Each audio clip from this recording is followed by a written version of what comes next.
में जब कोई कानून ताकतवर लोगों, खासकर नेताओं के मंसूबों में रोड़ा बनता है तो उस कानून को तोड़ने के तरीके ढूंढ लिए जाते हैं। देश में ऐसा ही एक कानून है जनप्रतिनिधित्व अधिनियम। देश का लोकतंत्र इसी कानून के तहत जनप्रतिनिधियों का चुनाव करता है।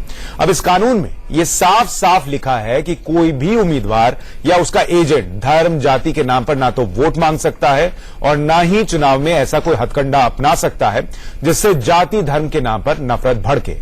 फिर भी हर चुनाव में जाति और धर्म का खेल जो है वो खुलेआम खेला जाता है और केस दर्ज होने पर नेता ये कहकर पल्ला झाड़ लेते हैं कि धर्म के नाम पर वोट तो उनके लिए किसी और ने मांगा था। अब सुप्रीम कोर्ट के 7 जजों की संविधान पीठ इस मामले की सुनवाई कर रही है। संविधान पीठ को यह व्याख्या करनी है कि क्या उम्मीदवार के समर्थन में कोई व्यक्ति या संगठन नाम पर किसी खास धर्म या जाति के लोगों से वोट देने की अपील कर सकता है। संविधान पीठ ने जनप्रतिनिधित्व अधिनियम की धारा 123 के तीसरे पैरे पर सुनवाई के दौरान ये टिप्पणी भी की कि देश का संविधान धर्म को मानने की आजादी देता है और धर्म के नाम पर वोट मांगने की आजादी नहीं देता। इसी याचिका पर सुनवाई के दौरान ये मांग भी की गई कि सुप्रीम कोर्ट 1995 के अपने फैसले की व्याख्या करे जिसमें हिंदुत्व को धर्म की बजाय जीवन शैली बताया गया है। हालांकि संविधान पीठ ने इससे इनकार कर दिया है। बेंच ने 3 एग्जाम्पल दिए सारे वकीलों के सामने और वो 3 एग्जाम्पल ये थे कि अगर कोई कैंडिडेट जो इलेक्शन लड़ रहा है अगर वो अपने धर्म के आधार पर वोट मांगता है क्या वो गलत है। अगर कोई कैंडिडेट जो इलेक्शन लड़ रहा है सपोज करिए वो हिंदू है, अगर वो मुसलमान से वोट मांगता है तो क्या वो गलत है। कोई मुसलमान धर्मगुरु क्रिश्चियन के लिए वोट मांगता है तो क्या वो गलत है। तो ये 3 कैटेगरी ऑफ केसेस है, अलग अलग केसेस है जो सुप्रीम कोर्ट एग्जामिन कर रही है। हमारी भूमिका बिल्कुल स्पष्ट है हिंदुत्व को लेके कि हिंदुत्व का मतलब है justice to all and appeasement to none. आदरणीय कोर्ट का जो भी बयान है हम उसको स्वीकार करेंगे और हम मानते हैं कि आज के दृष्टि से कोई राजनीति करने की आवश्यकता नहीं है इस फिलॉसफी को लेके। Hindutva is a very much misused terminology because it is being used for politics and not in its real sense. In fact, the Sangh Parivar outfits always use the term Hindutva for mobilizing votes only. Hindutva proponents, that is the Sangh Parivar outfits, should desist from it. That is the message from Supreme Court. तो supreme court की अवमानना कोई नहीं करना चाहता, उसका फैसला जो होगा वो सर्वोपरि होगा, ये सब कहते हैं। लेकिन सालों से आप भी देखते आए कि इस देश में धर्म के नाम पर किस तरीके से राजनीति होती आई है। क्या ये धर्म के नाम पर राजनीति कानून बनने से बंद हो सकती है और इसका दायरा किस तरीके से तय किया जाए कि क्या धर्म के नाम पर है और क्या धर्म के नाम पर नहीं है। इस पर बहस करने के लिए हमारे साथ कुछ खास मेहमान जुड़ रहे हैं। हमारे साथ बीजेपी के उत्तर प्रदेश के प्रवक्ता विजय सोनकर शास्त्री साहब जुड़ रहे हैं। हमारे साथ श्री गुरु पवन सिन्हा जी हैं जो कि आध्यात्मिक गुरु हैं, स्टूडियो में हमारे साथ हैं। हमारे साथ विनोद बंसल साहब हैं, बीएचपी के प्रवक्ता हैं, और एनके सिंह साहब हमारे साथ वरिष्ठ पत्रकार जो हैं वो भी स्टूडियो में मौजूद हैं। सबसे पहले एनके सिंह साहब मैं आपसे समझना चाहूंगा कि इस देश में धर्म के नाम पर राजनीति आज से नहीं सालों से हो रही है, इसका क्या दायरा तय किया जा सकता है और इसके दायरे में क्या आएगा। क्या राम मंदिर के नाम पर वोट मांगना धर्म के नाम पर वोट मांगना है? क्या किसी इमाम का या मौलवी का ये कहना कि आप इनको वोट दीजिए, क्या वो धर्म के नाम पर वोट मांगना है? देखिए, बड़ी बेसिक बात है कि हमने जो कॉन्स्टिट्यूशन अंगीकार किया उसमें जो सेक्युलरिज्म लिया, हालांकि ये शब्द पहले नहीं था, ये अमेंडमेंट के बाद आया और हमारे प्रियम्बल में इसको जोड़ा गया। लेकिन फैक्ट ये है कि सेक्युलरिज्म को हमने यूरोपियन मॉडल का सेक्युलरिज्म ले लिया, कंफ्यूजन वहां से शुरू हुआ। पैराडॉक्स ये है, विरोधाभास ये है कि आर्टिकल 25 में to practise, profess and propagate religion आपने ये इस्तेमाल किया। हम समझ सकते हैं कि कोई अपना रिलीजन प्रैक्टिस करे, कोई दिक्कत नहीं है। जो रिलीजन वो प्रैक्टिस करता है वो अगर प्रोफेस करे तो भी दिक्कत नहीं है, अगर वो कहता है मेरा रिलीजन अच्छा है कोई दिक्कत नहीं है। लेकिन प्रोपोगेट करे, यहीं पे वो प्रॉब्लम आती है। और प्रोपोगेट अगर आप फंडामेंटल राइट में डाल देते हैं, जिसको कि आर्टिकल 25 में आपने डाल दिया, तो एक कॉन्स्टिट्यूशन मेकर्स की एक बहुत बड़ी गलती थी उस समय, जो कि दबाव में उन्होंने ये वर्ड यूज किया प्रोपोगेट। तमाम कॉन्स्टिट्यूएंट असेंबली में डिबेट हुए, विरोध हुआ, लेकिन बहरहाल वो नेहरू जी का दबाव था, लिहाजा ये मान लिया गया। आज उसी का नतीजा है कि ये फंडामेंटल राइट एक इतना बड़ा नासूर बन गया कि आप प्रोपोगेट का मतलब सीधा तो क्या राम मंदिर के नाम पर वोट मांगना धर्म के नाम पर वोट मांगना है या नहीं है? बिल्कुल है, राम मंदिर के नाम पे वोट मांगना है, बिल्कुल धर्म के नाम पे वोट मांगना है। लेकिन सवाल तो ये जो कि मेरे बगल में विनोद बंसल साहब बैठे हुए नहीं, हैं, लेकिन उसमें आगे एक चीज कहनी पड़ेगी, ये होता कैसे है। धर्म के नाम पे अगर नहीं मांगते तो धर्म के खिलाफ अगर आप करते हैं वो भी तो वही है। अगर आप धर्म के खिलाफ एक किसी दूसरे धर्म को प्रमोट करते हैं सेकुलरिज्म के नाम पे, तो यह हुआ कैसे? 1984 में जब राम मंदिर एक बड़ा पावरफुल वो था, इंस्ट्रूमेंट था गैल्वेनाइज करने के लिए हिंदुओं को, वो किया गया क्योंकि 30 साल से देखा जा रहा था कि सेकुलरिज्म के नाम पे माइनॉरिटी को अपीज किया जा रहा है। तो नेचुरल रिटेलिएशन में बिल्कुल गलत है। धर्म के नाम, राम मंदिर के नाम पे वोट मांगना मतलब असंवैधानिक है। मैं राम मंदिर का एग्जाम्पल भले दे रहा हूं, लेकिन जब आप ये भी कहते हैं कि फलानी सरकार आएगी तो मदरसों का विकास नहीं हो पाएगा, तो वो भी एक तरीके से आप धर्म के नाम पर वोट मांगते हैं। विनोद बंसल साहब ये बताइए कि क्या अब ऐसे में अगर ये धर्म के नाम पर वोट मांगना है, पहले तो आप अपनी राय बता दीजिए कि क्या ये धर्म के नाम पर वोट मांगना है या नहीं, और क्या इसको बंद किया जा सकता है, रोका जा सकता है? देखिए, धर्म और रिलीजन इन दोनों में बड़ा एक बेसिक डिफरेंस समझना पड़ेगा। अभी सबसे बड़ी समस्या तो यहाँ पर तभी हो रही है कि जब रिलीजन को धर्म और धर्म को रिलीजन समझने लग जाते हैं लोग, कुछ लोग। देखिए, रिलीजन एक पूजा पद्धति है और धर्म एक वो एक धारण करने वाली चीज है। जो विचार है, जो स्वत्व है इस देश का, जो इस धरती से जुड़ा हुआ मसला है, वो है धर्म। धर्म को छोड़ा नहीं जा सकता। हमेशा से भारत की परंपरा रही है। धर्म को छोड़ने के लिए कौन कह रहा है? सुप्रीम कोर्ट की जो टिप्पणी है वो ये कह रही है कि आप धर्म के नाम पर वोट मत मांगिए, आप छोड़ने के लिए थोड़ी कह रहा है। मैं भी ये कह रहा हूं, देखिए, धर्म के नाम पर जो रिलीजन के नाम पर वोट मांगने का सिलसिला इस देश के अंदर पिछले कुछ 40-50 सालों में जो शुरू हुआ, वही देश के लिए सर्वघाती हुआ। और उसी के कारण उन्हीं राजनेताओं ने जो सबसे ज्यादा धर्म ये रिलीजन के नाम पर वोट मांगते थे, उन्होंने ये वर्ड जो है ना जी, सेकुलरिज्म जो है, अनकॉन्स्टिट्यूशनल तरीके से कॉन्स्टिट्यूशन में घुसा दिया। मैं ये कह रहा हूं क्या सुप्रीम कोर्ट की टिप्पणी के बाद अब इस उत्तर प्रदेश चुनाव में कम से कम बीजेपी को राम मंदिर का मुद्दा नहीं उठाना चाहिए? नहीं, मैं कहता हूं किसी भी राजनीतिक दल को कोई भी मुद्दा उठाना ही नहीं चाहिए। राम मंदिर वाली जहां तक बात है, राम मंदिर वाला मामला तो मैं कहता हूं कि जो लोग इस पर राजनीति कर रहे हैं वही गलत कर रहे हैं। आज देखिए, राम मंदिर वाला मुद्दा 30 सितंबर 2010 को माननीय उच्च न्यायालय ने क्लियर कर दिया कि भाई राम जन्मभूमि पर वो मंदिर जो था, मंदिर है, मंदिर रहेगा, इसमें कोई दो राय नहीं है। लेकिन अब बात यह कि इसके बावजूद भी अगर संसदीय कानून के माध्यम से जिस तरह सोमनाथ का मंदिर बना, मैं कहता हूं सारे राजनीतिक दल एक प्रस्ताव पारित करके और उसको बनाए, काम खत्म हो जाएगा। इसमें राजनीति करने की काम खत्म हो जाएगा, लेकिन होता नहीं ना। आप उसको चुनावी घोषणा पत्र में भी डाल देते हैं। अगर आप उसको चुनावी घोषणा पत्र में डालते हैं, इसका मतलब आप वोट मांगते हैं। विजय शास्त्री साहब, विजय शास्त्री साहब, अब आप कह रहे मांगना चाहिए।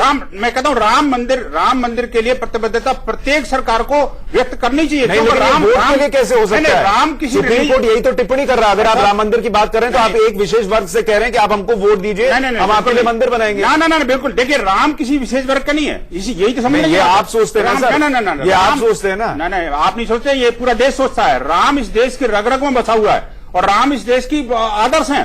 राम राज्य की परिकल्पना स्वयं महात्मा गांधी ने की। एक बात बताइए, आप देखिए, संसद, आप देखिए, एक बात और का ऐड कर दूं, हमारे संविधान के जो पहला ओरिजिनल संविधान है, उस संविधान के पहला प्रश्न जो है, अब उसमें राम दरबार छपा हुआ है।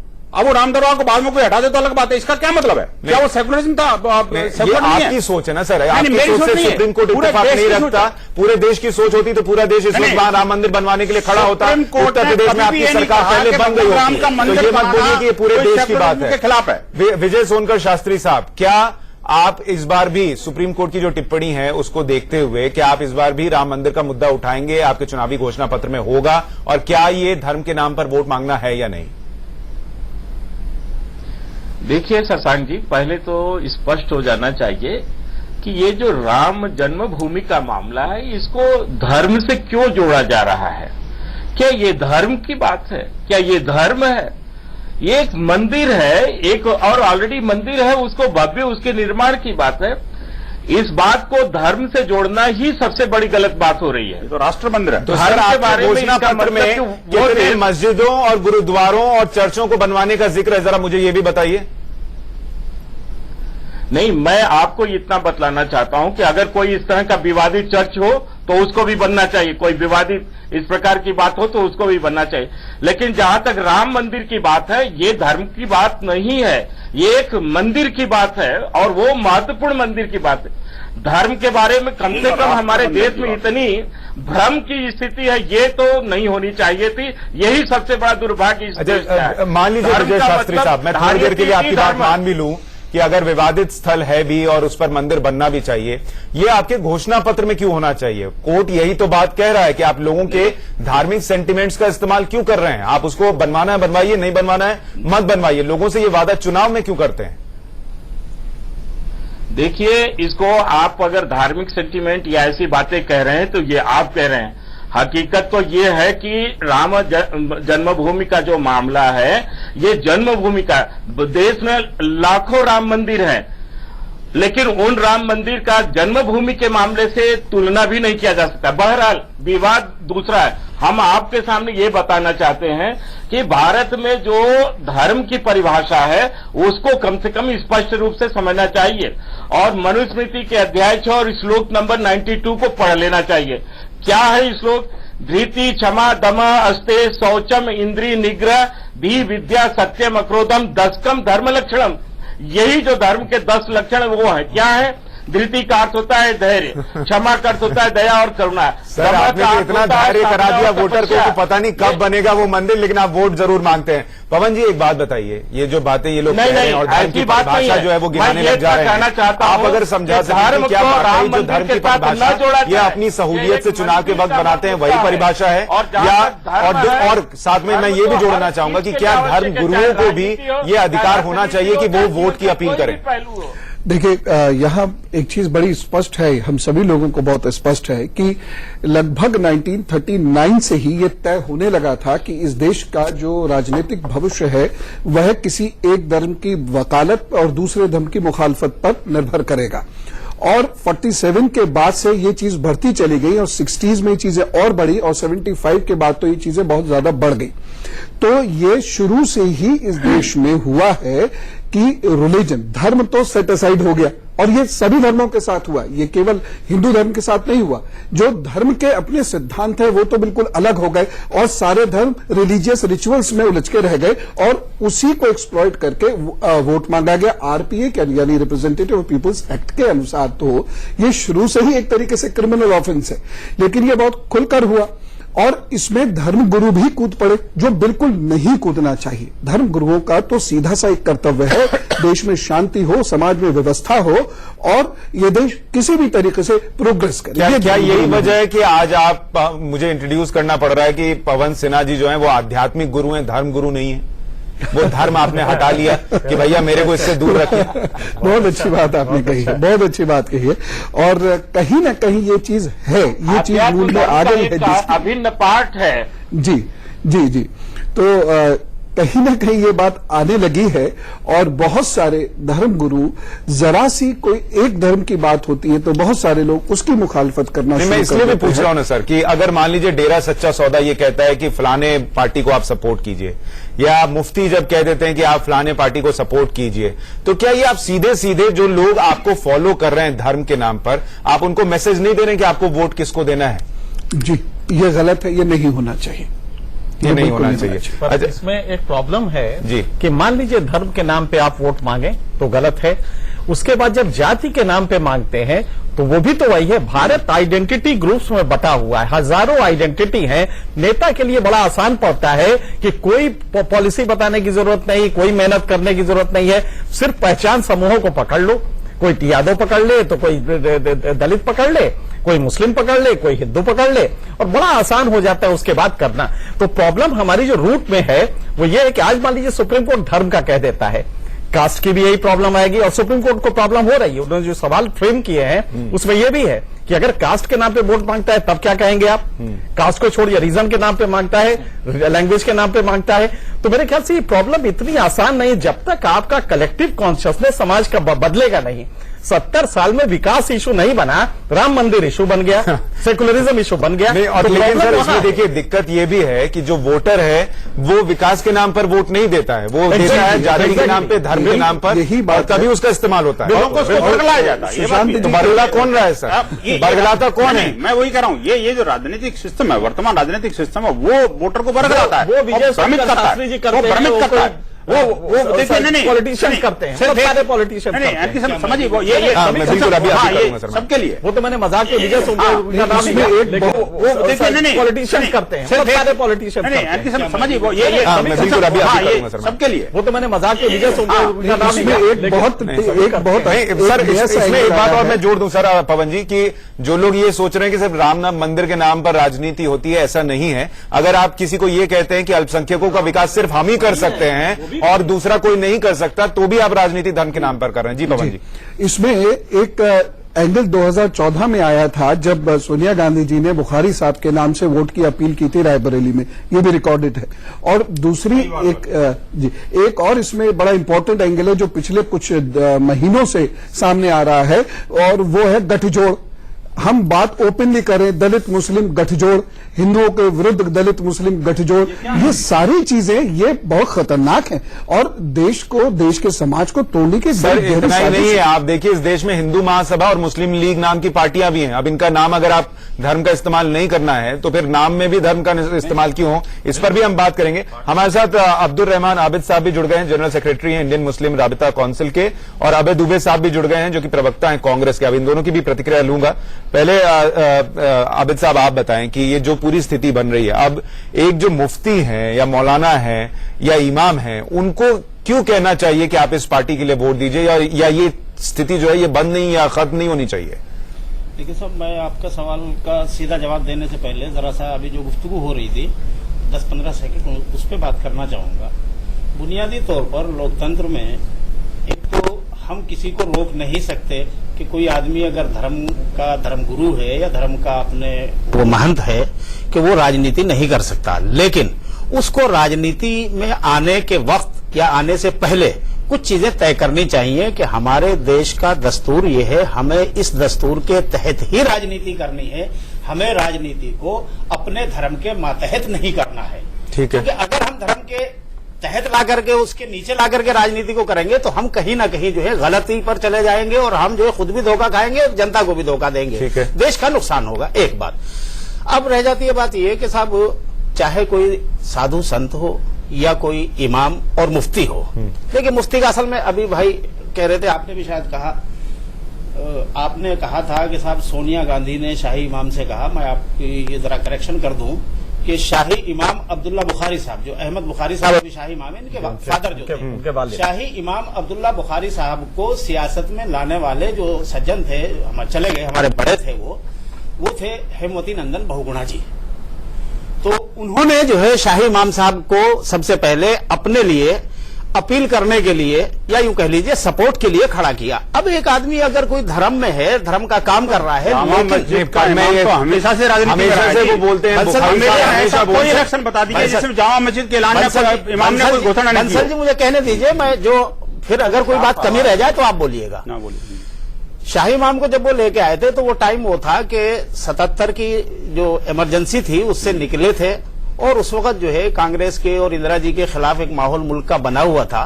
उस वक्त शाही इमाम भी उस गुस्से में उनके साथ हो गए और उन्होंने उनके लिए अपील की, जनता पार्टी ने उसका फायदा उठाया। उस जनता पार्टी में सर माहौल जो रहा, जनसंघ उन्होंने अगर अपील की तो वोट मांगा ना अपने धर्म का इस्तेमाल करते हुए। सर मैं कह रहा हूं, बुखारी साहब के कहने पर आप क्यों वोट देते हैं, मेरे को ये बताइए।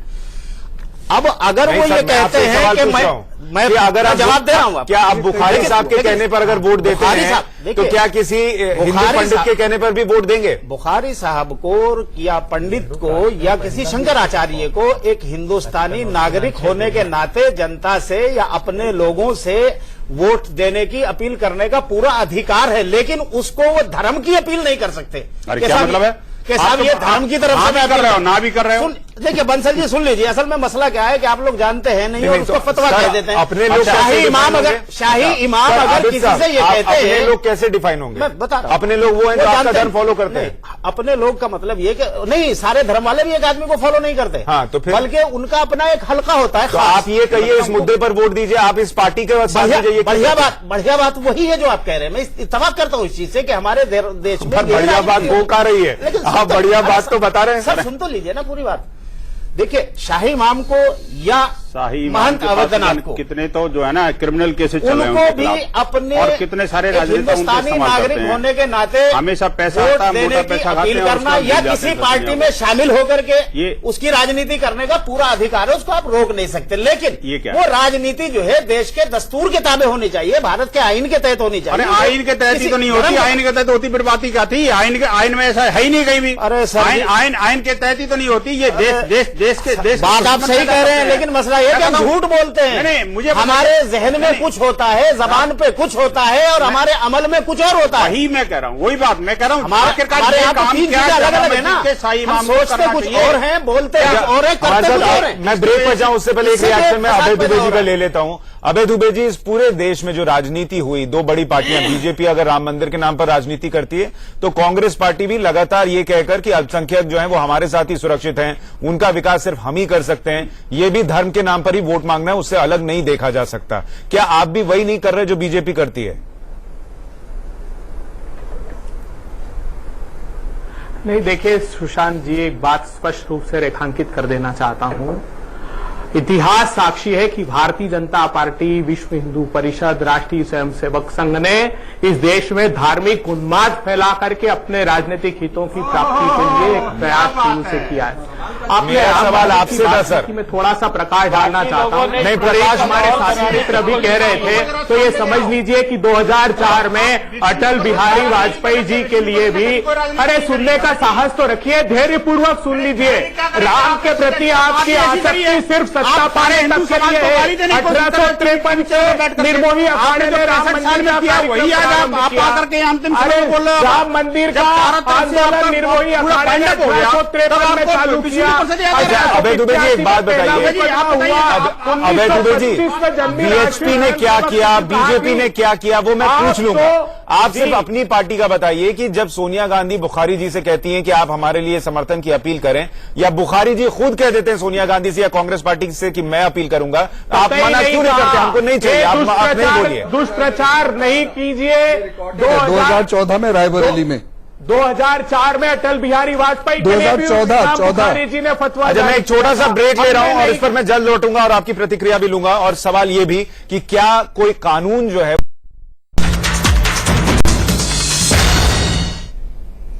बड़ी बहस में आज हम मुद्दा उठा रहे हैं कि क्या धर्म के नाम पर राजनीति का खेल बंद होगा, क्योंकि सुप्रीम कोर्ट ने हाल में टिप्पणी की है कि धर्म के नाम पर वोट मांगना असंवैधानिक है। लेकिन कोई मंदिर बनाने के नाम पर वोट मांगता है, कोई अल्पसंख्यकों का भला करने के नाम पर वोट मांगता है, कभी मौलवी वोट मांगते हैं, कभी पंडित वोट मांगते हैं, और ये चीज सालों से चली आ रही है। पर क्या ये रुक सकती है? इस पर हम चर्चा कर रहे हैं। अभय दुबे साहब, ब्रेक पर जाने से पहले मैं आपकी राय जानना चाह रहा था कि क्या कांग्रेस पार्टी ऐसा कर सकती है कि वो कहे कि बुखारी साहब आप मेरे लिए वोट मत मांगिए?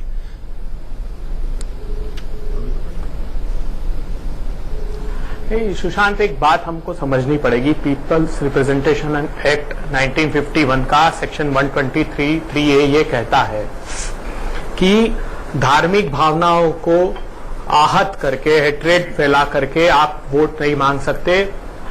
अब उसमें जो सुप्रीम कोर्ट का निर्णय है उसमें ये बात बॉम्बे के आप वोट नहीं मांग सकते। अब उसमें जो सुप्रीम कोर्ट का निर्णय है उसमें ये बात बॉम्बे हाई कोर्ट के निर्णय में भी थी कि क्या कंसेंट ली गई है। जैसे मैंने कहा कि 2004 में इमाम बुखारी जी ने अटल बिहारी वाजपेयी के लिए भी फतवा जारी किया था, लेकिन जब तक कंसेंट नहीं हो, आप या मैं नहीं कहें कि धर्म के आधार पर वोट मांगने की अपील जारी करें, तब तक उल्लंघन नहीं होता। मैं इस बात से सहमत हूं कि धार्मिक भावनाओं को भड़काकर वोट नहीं मांगना चाहिए। मैं छोटा सा प्रकाश 1-2-30 सेकंड में मंदिर पर डालना चाहता हूं, जो भारतीय जनता पार्टी के साथी मित्र सुने। 1853 में निर्मोही अखाड़े ने प्रारंभ किया राम मंदिर का आंदोलन। 1925 से राष्ट्रीय स्वयंसेवक संघ, उसके बाद हिंदू महासभा, उसके बाद जनसंघ, भारतीय जनता पार्टी का 90 के दशक तक कोई रोल नहीं था। लेकिन सत्ता हासिल करने के लिए हमने देखा राम रज चुनाव आते थे, फैला देते थे, पीले चावल जाकर के कहते थे प्रभु श्री राम के नाम पर वोट दे दो।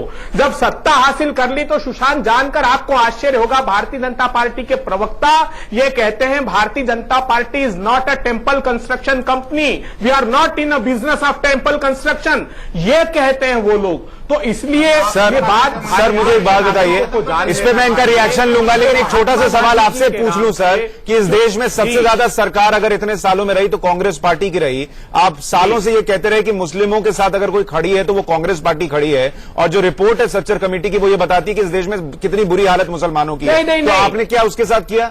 इन्होंने मंदिर नहीं बनाया, आपने एक पूरी कौम को बनने नहीं दिया। सुशांत, ये समझ लीजिए, ये सुशांत जी, हमने कहा कि भारतीय राष्ट्रीय कांग्रेस देश के सद्भाव के साथ खड़ी है। हमने कहा कि भारतीय राष्ट्रीय कांग्रेस प्रत्येक उस पिछड़े के साथ, प्रत्येक उस दलित के साथ जो समाज में इस रेस में पिछड़ा हुआ है, उसकी प्रगति के लिए, उसकी अग्रणी भूमिका के लिए कांग्रेस पार्टी काम करती है। लेकिन धार्मिक उन्माद फैलाकर हमने हिंदू समाज की गंभीरता को समझिए। एक मिनट, आप दोनों से रिक्वेस्ट कर रहा हूं, इस बहस का मुद्दा ये समझिए, इस बहस का मुद्दा सर ये समझ लीजिए कि राम मंदिर बनाइए या आप कोई मस्जिद बनाइए या चर्च बनाइए या गुरुद्वारा बनाइए, उससे किसी को एतराज नहीं है। सवाल यह है कि जब राजनीति आप उस पर करते हैं, जब चुनाव के पहले उस पर वोट मांगते हैं, तो क्या वो आप धर्म का इस्तेमाल कर रहे हैं कि नहीं? मुझे एक बात बताइए विजय सोनकर शास्त्री साहब, किसी भी नेता के साथ मंच पर कोई धर्मगुरु क्यों नजर आए, उसका क्या मतलब है किसी मंच पर खड़े होने का? देखिए सुशांत जी, मैं पूरी चर्चा सुन रहा हूं, बड़े धैर्य से और बड़े मन से मैं सुन रहा हूं, लेकिन मुझे लगता है कि अब शोरगुल तो नहीं होनी चाहिए, बातें पूरी करनी चाहिए।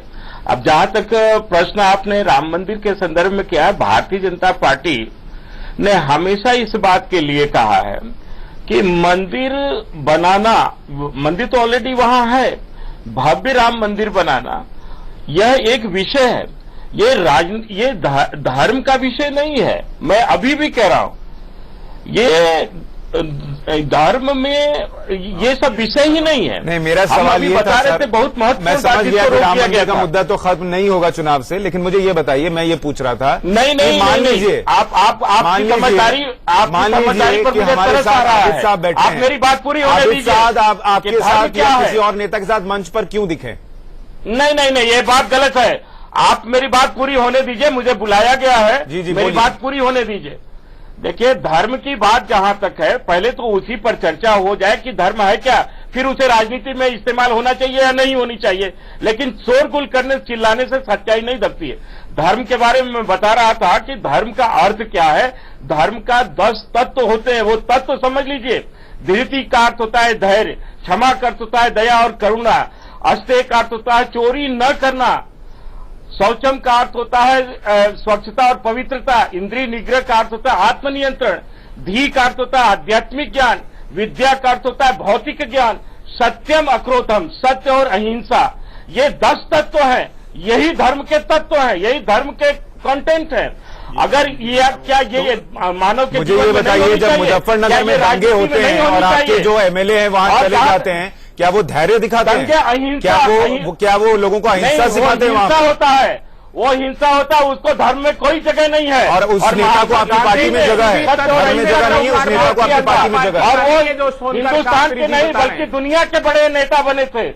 इसलिए धर्म के बारे में बताइए कि अगर ज्ञान बढ़ानी चाहिए लोगों को, धर्म के बारे में धर्मगुरु हैं, अगर कोई कार्यक्रम देख रहे हैं, आपको अगर कोई कहे पवन सिन्हा को कि कल को आप मेरे साथ मंच पर खड़े होइए, मैं वोट मांग रहा हूँ, क्या पवन सिन्हा खड़े होंगे? और नहीं होंगे तो धर्म में मनुष्य और भगवान दोनों को इन तत्वों के माध्यम से मंच पर खड़े होना है ही नहीं, क्योंकि एक धर्म गुरु जो या आध्यात्मिक गुरु वह आत्माओं से संबंध रखता है और उसका सीधा सीधा जीवन का उद्देश्य यही है, वो खुद को गलाकर दूसरे की आत्माओं को बेहतर करने का, उसके चिंतन, उसके शरीर को बेहतर करने का कार्य करता है। और उससे कोई भी व्यक्ति जुड़ा हुआ हो सकता है, वह किसी भी राजनीतिक दल का हो सकता है, किसी भी आइडियोलॉजी का हो सकता है, किसी भी इवन धर्म का हो सकता है। तो वह किसी राजनीतिक मंच पे खड़े होकर कोई डिक्लेरेशन नहीं दे सकता। अच्छा, मुझे इसमें एक चीज और जोड़ दूं, अगर कल को मान लीजिए बुखारी साहब कहें कि मैं आध्यात्मिक गुरु हूं, तो क्या वो मंच पर खड़े हो सकते हैं? बिल्कुल नहीं, नहीं हो बिल्कुल सकते। नहीं हो सकता। क्यों? और उनको पूर्व में भी नहीं होना चाहिए, क्योंकि नहीं, अगर वो क्लेम कर रहे हैं, मैं ये पूछ रहा हूं, अगर वो ये कह रहे हैं। नहीं, मैं किसी व्यक्ति के विषय में बात नहीं कर रहा, मैं तो सिर्फ इतना जानता हूँ। रविशंकर धार्मिक गुरु नहीं है, ठीक है, आध्यात्मिक गुरु हैं। ठीक है, अगर वो खड़े होते हैं तो इसको किस कैटेगरी में लिया जाए? क्या देखिएगा सर, ये बताइए पवन जी। नहीं, मैं तो बड़ा स्पष्ट पूछता हूं कि कोई भी गुरु किसी भी राजनीति पार्टी के मंच पर खड़ा होकर ये नहीं कहे कि इस पार्टी को आप वोट दे दीजिए, क्योंकि उसका जो कार्य है वह अलग किस्म का है, और लोग उससे जब जुड़े थे तो वो पॉलिटिकल एडवाइस के लिए नहीं जुड़े थे, वो उससे जुड़े थे जीवन से संबंधित एडवाइस। एक क्वेश्चन और भी इसमें आ सकता है कि अगर मान लीजिए कि वही व्यक्ति वो धर्मगुरु है, लेकिन विकास के नाम पे वोट मांगता है कि सरकार ने इस क्षेत्र में विकास नहीं किया है, लिहाजा इसको वोट न दिए, तब आप क्या कहेंगे? मैं इसमें बड़ा स्पष्ट ओपिनियन रखता हूं, क्योंकि धर्मगुरु का कार्य है समाज में जाकर और समाज के अंदर चेतना उत्पन्न करे।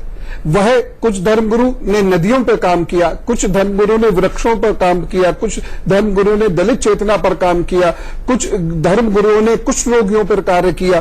तो वह यदि समाज ये सारे विकास के स्वरूप हैं, तो यदि इनके लिए वह खड़ा होता है तो वह उसका राजनीतिक स्वरूप नहीं है, वह उसकी चेतना का और उसका समाज का स्वरूप है। तो वो जस्टिफाइड होगा अगर मान लीजिए कि विकास के नाम पे खड़ा हो। धर्मगुरु है, वो दाढ़ी रखे, चाहे वो टीका लगाता है, लेकिन वो कह रहा है कि इस पार्टी को वोट न दीजिए, ये सरकार में जब थी इसने विकास नहीं किया, तब उसको कैसे हम देंगे? नहीं, बट सर एनके सिंह साहब, इसमें सवाल ये है कि जब वो ये कहेगा तो वो किससे कहेगा? जैसे इन्होंने कहा कि हमारे लोग, वो भी उन्हीं हमारे लोगों को कहेगा जो उससे जुड़े हुए हैं। इसका मतलब आप इन्फ्लुएंस कर रहे हैं धर्म के नाम। हाँ, बिल्कुल सही। इसीलिए सवाल के नाम पे नहीं होता। मैं फिर वजाहत करता हूं इस चीज की। देखिए उसमें होता क्या है, जैसे मुसलमान है, ऐसा नहीं है कि मैं अगर मुसलमान हूं और मैं मजहबी मुसलमान हूं या मैं दीन धर्म का काम कर रहा हूं तो सारे मुसलमान मुझे ही फॉलो कर रहे हैं, ऐसा नहीं होता।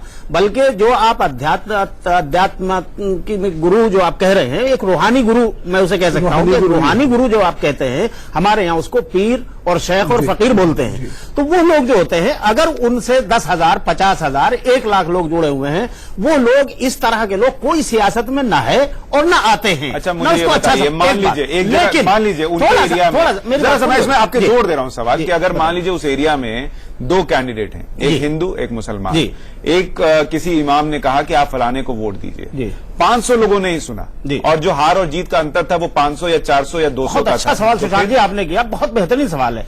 मैं आपको बहुत स्पष्ट जवाब दिए देता हूं। आज से नहीं, मैं 47 से लेकर के अब तक का, आज तक मुसलमानों ने किसी एक मुसलमान को अपना लीडर नहीं माना। उस वक्त से लेकर के आज तक हम हिंदुओं को लीडर मानते आ रहे हैं। हमने तो 47 से लेकर के आज तक हिंदुओं को लीडर माना है, चाहे वो जवाहरलाल नेहरू रहे हों, चाहे भारतीय जनता पार्टी में चरण सिंह जी रहे हों, बाबू जगजीवन राम जी रहे हों, बहुगुणा जी रहे, सिंह नाम हो, लालू प्रसाद नाम हो, मौका मिले तो मैं मायावती नाम हो, उत्तर देना चाहूंगा।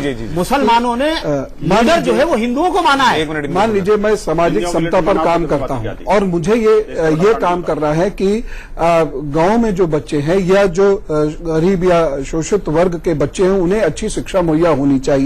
मैं जगह जगह इसके लिए भटकता हूं और कहता हूं कि शिक्षा दिलवा दीजिए, दिलवा दीजिए, दिलवा दीजिए। एक्स पार्टी मेरी बात बिल्कुल नहीं मानती, वो उन्हें शिक्षा नहीं दिलवाती, लेकिन वोट के लिए उनका यूज करती है, जो भी करती है। अब वाई पार्टी आती है और मैं फिर उनकी शिक्षा के लिए दर दर भटक रहा हूं और वाई पार्टी कहती है कि हाँ हम ऐसा कर सकते हैं भाई। तो मैं तो नेचुरली मैं ये सोचूंगा कि हाँ भाई, क्योंकि देखिए जो पार्टी है वो सरकार भी है, ये भी सोचना पड़ेगा। जो पार्टी सत्ता में है वो गवर्नमेंट भी है और गवर्नमेंट का काम है गवर्नेंस। तो गवर्नेंस से संबंधित जितने काम होंगे मैं गवर्नमेंट से कराऊंगा, उसमें पॉलिटिकल पार्टी गौड़ हो जाती है। मैं इस पार्टी के लिए पार्टी ने अच्छा काम किया हमारे लिए, तो भाई इसको मेरी बात आधी रह गई, मैं आधी बात ऐड करना बहुत जरूरी है इसमें। देखिए बात यह कि धर्मगुरु कौन है? आखिरकार जो धार्मिक है वही तो धर्मगुरु है। सिर्फ पूजा पद्धति से कोई अगर मान लो कोई नमाज पढ़ाता है तो इसलिए वो धर्मगुरु, ऐसा नहीं है। आखिरकार धर्मगुरु की जो डेफिनेशन आपने बताई थी कि त्याग, तपस्या और उसकी कर्म की प्रतिभूति होनी चाहिए। आखिरकार शिक्षा के क्षेत्र में उसने क्या काम किया, ये सब काम क्या मस्जिद एक छोटी सी बात समझना चाह रहा हूं। सबके लिए जो सेवा के कार्य करे वही तो धर्मगुरु है, और सबको जो ज्ञान बांटे वही धर्मगुरु है। लेकिन अगर किसी एक रिलीजन की, एक पूजा पद्धति की वकालत करने वाले व्यक्ति क्या धर्मगुरु हो सकता है? विनोद जी, मैं एक छोटी सी बात समझना चाहूंगा जिसको मैं ब्रेक के बाद इस पर बात करूंगा कि इस देश में संविधान ने आपको ये आजादी दी कि आप 18 साल के हो गए तो आप वोट डालिए, यानी कानून को ये लगता है कि 18 साल के बाद आपके पास इतनी समझ है कि आप अपना नेता सुनकर देखकर चुन सकते हैं। उसमें संविधान में कहीं ये तो नहीं लिखा कि आप अपने धर्मगुरु से भी एक बार पूछ लीजिएगा कि वो किसके बारे में बताते हैं। तो फिर ये धर्मगुरुओं को क्यों लगता है कि उनकी जिम्मेदारी है कि वो इन युवाओं का या बुजुर्गों का दिमाग खोलें और बताएं कि देखिए ये सही और ये गलत है। उनको अपना निर्णय खुद ले लेने दीजिए। वो भाषण भी सुन रहे हैं, क्या काम उनके इलाके में वो ये लोग नहीं देखते हैं? धर्मगुरु बताएंगे तभी समझ में आएगा। इस पर हम बात करेंगे, एक छोटे से ब्रेक के लिए रुक रहे हैं और ये भी समझेंगे छोटे से ब्रेक के बाद कि क्या कोई कानून ऐसा बन सकता है जिससे ये रुक सके। जल्द लौट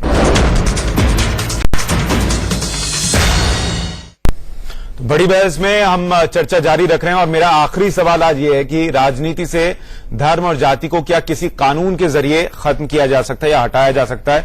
मेरे पास वक्त सिर्फ 2 मिनट है, इसलिए क्लोजिंग कमेंट सबसे चाहूंगा 10-10, 15-15 सेकंड में। इनके सिंह साहब, मैंने आपसे चर्चा शुरू की थी, आप ही खत्म करें, बताएं। देखिए, बड़ी सीधी सी बात है कि जब तक सामूहिक चेतना की क्वालिटी नहीं बदलेगी, ये अदालतों से, कानून से ये बंद नहीं हो सकता। एक आदमी भारत में अपनी पोशाक से पहचाना जाता है, अगर मंच पे खड़ा है इतना ही काफी है कि ये कौन आदमी है, हम पहचान लेते हैं, पोशाक नहीं होगा। तो लिहाजा कानून से नहीं हो सकता, इससे कलेक्टिव कॉन्शियसनेस बदलना पड़ेगा। विनोद बंसल साहब, छोटा जवाब। हिंदुत्व ये जीवन पद्धति है, ये एक नहीं 5 तो सर्वोच्च न्यायालय के निर्णय कह चुके और अनेक न्यायालय कह चुके, और इस भारत की जमीन से जुड़ा हुआ मुद्दा है। इसमें किसी पूजा पद्धति से इसको जोड़ के देखना ही गलत है। इसीलिए हम कहते हैं कि भारत हिंदू राष्ट्र है। सिर्फ कानून से होगा नहीं, हिंदू नहीं, कानून से इसका समाधान अकेले नहीं हो सकता, निश्चित रूप से। शास्त्री साहब, आपकी राय, क्या कानून से ये खत्म हो सकता है? हिंदुत्व जीवन पद्धति है और भारत हिंदू राष्ट्र है, सब जानते हैं। मेरे पास वक्त नहीं है सर, छोटा कमेंट दीजिएगा।